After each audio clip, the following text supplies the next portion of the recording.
Ashamaa harka fuuni dhaggeeffattoota aastuu tuube 23 akkam jirtu nagaa keessanii galanni waaqayyoof haa ta'u anis obboleettiin keessan nagaadha. Har'a waan haaraadhaan dhufeen jira. Kanaan dura gaaffii obsee Oromiyaa gaafannee turree hundi keessaniyyuu gaafatanii turtanii gaaffiin keessan kunoo akka ajaa'ibaatti viidiyoodhaan isinii dhufee jira. Kanaafuu ordofaa isiniin jedha laayikii fi akkasumas immoo koomentii sheerii gochuudhaan na cinaa dhaabbadhaadha. Warroonni immoo maatii aastuu tuubee 23 taane sabiskiraayib gochuun maatii naa taa'een isiniin jechuu jaalladha. Baay'een isin jaalladha dhaggeeffattoota keenya. Akkasumas immoo jechuudha gaaffiin keenya nuu deebi'eeti jira. Achi keessatti akkasiin itti bohaartanii akkasumas immoo waa irraa barattan abdii guddaan qaba jechuudha. Kanaatiif aastuu tuubee 23 YouTube chaanaalii kiyya sabiskiraayibii warreen aangoon sabiskiraayib gochuun maatiilee naa taa'een isiniin jechuu jaalladha. Kanaaf gara obsee Oromiyaatti isin dabarsee jira. Ashamaa harka fuuni hordoftoota aastuu YouTube 23 akkam jirtu nagaa keessanii nagaan koo qilleensarra lafuma jirtanitti simbira naaf haa ga'u jirtu nagaa keessanii har'agaa keessummaa mana aastuu dhufee jira. Gaaffii hordoftoonni aastuu YouTube 23 na gaafataniif deebisuu dhufee keessummaa mana ishee dhufee mana eenyuun dhufee har'a obseetu mana aastuu jira moo jettanii akka rifanne keessummaa mana ishee dhufee malee kan dhuftan mana aastuu YouTubeeti. Asumaan viidiyoo kana laayik sheer gochuudhaan jajjabeessaan isiniin jedha. YouTube chaayinaala isheetiif haaraa warri taatan immoo sabiskiraayib gochuudhaan maatii ta'aa fi kallattiidhumaan gara gaaffiif deebii keenyaatti isin geessa. Gaaffii natti ulfaatu yoo jiraate irran darbaa asumaan jalqaba irratti dhiifama isin gaafadha. Gaaffii tokkoffaa yuutuubaroota keessaa namni ati jaallattee gaafachuu sodaatte ni jira jedha. Namni ani jaalladhee gaafachuu sodaadhe hin jiru. Gaaffii lammaffaa erga yuutuubii jalqabdee maaltu si mudatee beekaa? Kan dagachuu hin dandeenye akkasumas maal irraa barattee? Maaltu si gaddisiisee? Akka dhiiftuuf abdii kuttee beektaa jedha. Akkan dhiisuuf abdii kuttee hin beeku. Wanti na gaabbisiis immoo mudannoo nan qaba. Wanta na mudatee nan qaba. Sababii yuutuubiitti namaa wal baree mudannoo guddaan qaba. Inni viidiyoo mataa isaa danda'e viidiyoo tokko fudhata waan ta'eef viidiyoo biraan siniif qabadhee dhufa dhiifama siniin jedha irra darbee gaaffii sadaffaatti darba. Gaaffii sadaffaa onlaayinii irraan jaalalli si qabee qarshii namaa laattee ganamtee beektaa jedha. Onlaayinii irraan jaalalli qabee qarshii namaa laattee ganamee hin beeku.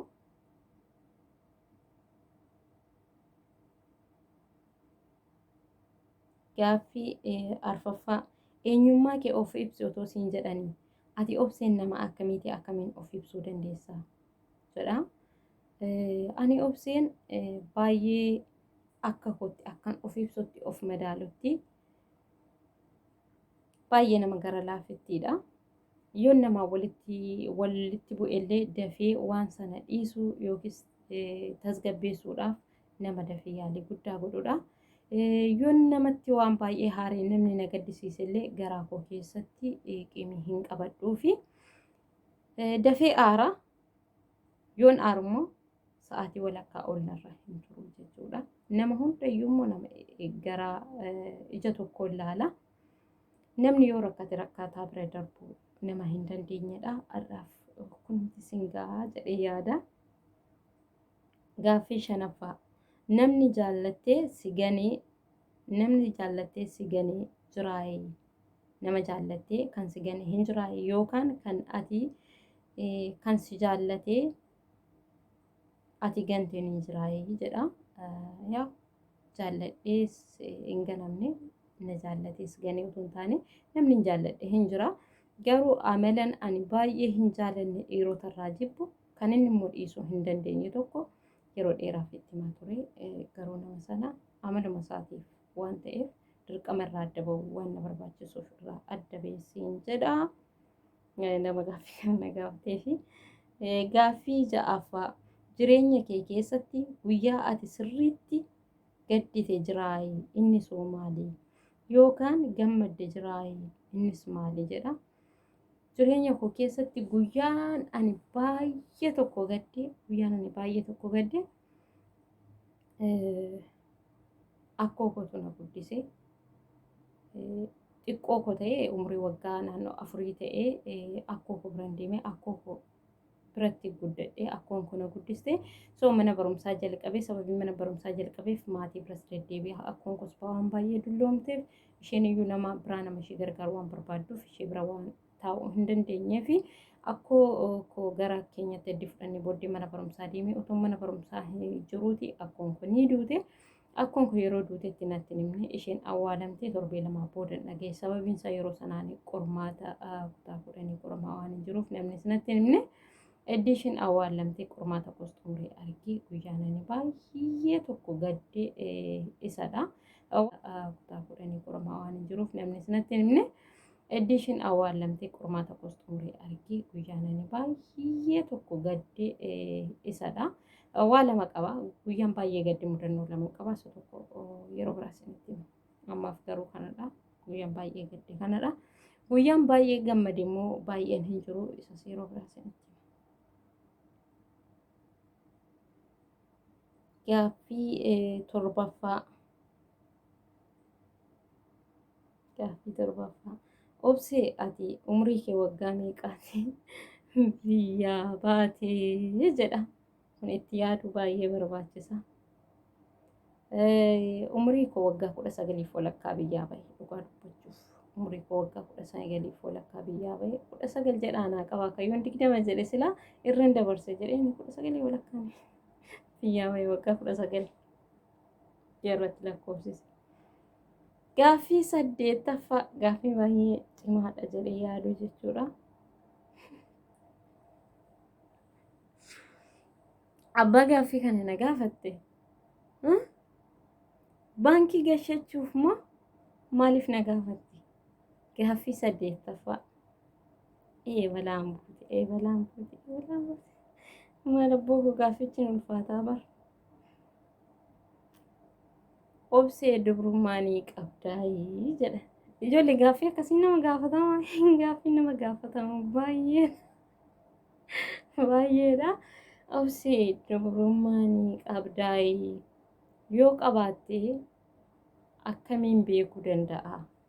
Hin qabdu yoo ta'e immoo eessatti si jalaa badee otoo biyyaan bahin dura moo otoo biyya jirtuu eeyyannan qaba. Garuu eddiin biyya kanaa dhufee jechuudha. Hojii faana waan baay'ee ulfaatuu fi ofiidhuma koo komodinoo keessa kaayetti qolofee jira jechuudha. Nan qaba. Gaaffii dabalataa yoo barbaachise immoo koomentii jalatti naa barreessaatii akkamitti akka ol keewwamu waan hunda isaa anuu isinitti himaa jechuudha. Durbochi nan qaba maali jaba baastarree nan qabaadha bar nan qaba. Gaaffii keessan seeraa isinii deebisa.